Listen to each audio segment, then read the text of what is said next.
Hi, I'm Rebecca Balcarcel. Let's talk about Shooting an Elephant, the essay by George Orwell. Now, a lot of folks read this and think, man, this guy is a coward. He did not do what his conscience told him to do, and I don't want to read any more about him. And that's a natural reaction.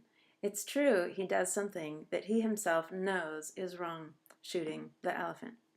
However, let's take a deeper look and see if we can figure out why he shoots the elephant, his motivation, and how this action that he is ashamed of really substitutes or symbolizes the action of the entire British Empire, and how that too is a shameful act.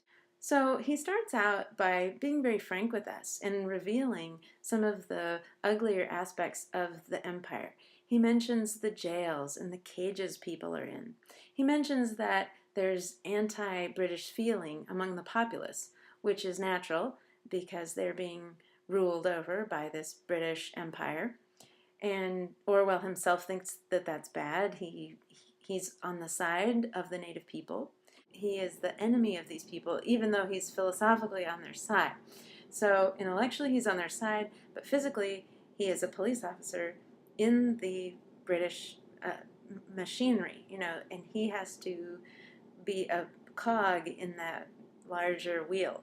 And so these people do not like him, even though he likes them. But then he admits, well, he doesn't like them all the time because sometimes they insult him, they trip him on the soccer field. There's this resentment there, as one would expect. These folks are being controlled and ruled over in their own country. They have been invaded, so of course they are unhappy with that. And he represents the empire, so they don't like him either. Now, this is a tough position to be in. So he's in a struggle already because he doesn't like his job. He says, I should have chucked it up a long time ago because I had already decided that it was a bad thing to be part of the empire. So here he is in this moral quandary even before the elephant comes along. Now, when the elephant does come along, he finds himself acting in this role of, okay, I'm this British police officer and I'm supposed to know what to do. I'm supposed to be courageous. I'm supposed to act decisively. And so he does.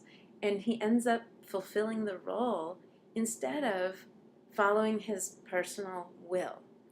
And when he says that there's a mask and your face grows to fit it, he's talking about the role of the empire and maybe the role of a police officer in this empire. He's going to grow to fit that role and do what a police officer is supposed to do instead of what he knows is right.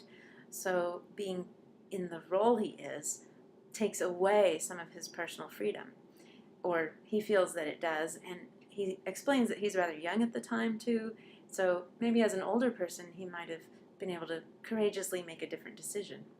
But he was fulfilling the role that was expected.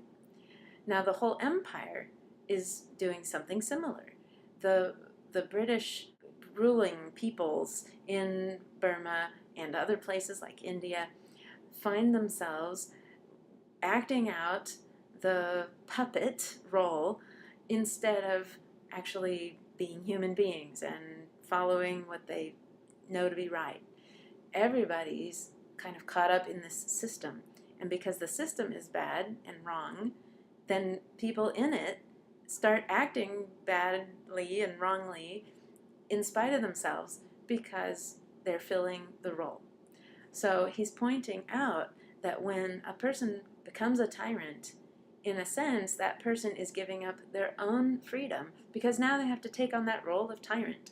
And that tyrant person is now not free to behave as a person who's not a tyrant.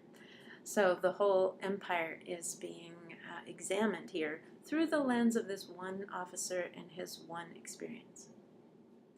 Now, why does he shoot that elephant? Okay, so I've said that partly it's his role. He wants to look like a responsible police officer who knows what he's doing. Another aspect, though, is the pressure that's coming from these thousands.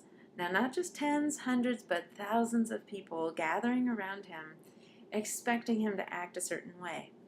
So yes, the role, but also the expectation of these people. And that really makes him feel frightened of what will happen if he disappoints these people.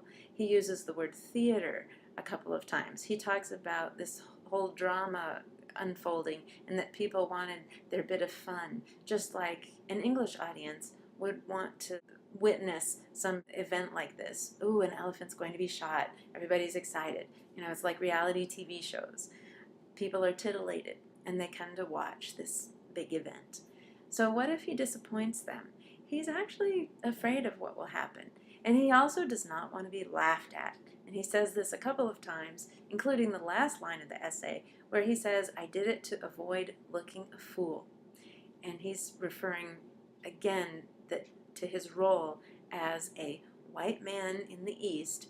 He's supposed to appear to always know what to do and to act decisively, and so he goes ahead and does it because he doesn't want to look like he doesn't know what he's doing or that he's wavering. And so, since he's not supposed to be afraid, he isn't. Since he's not supposed to waver, he doesn't, even though in his heart that's not what he wants to do. So here's a man who's struggling with being a representative of the empire, struggling with having to fulfill the role rather than do what he knows is right. And that's a struggle that we all face. Not anyone walks around proud of every single thing they've ever done or said.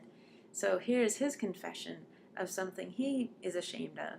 But he also is pointing to a larger issue of the empire being a shameful institution as well. All right, well, I hope this helps you understand some aspects of the essay. There's more to talk about. And if you want to leave your ideas in the comments, then that would be cool, and I'll try to respond to those. Hope you enjoyed our little talk.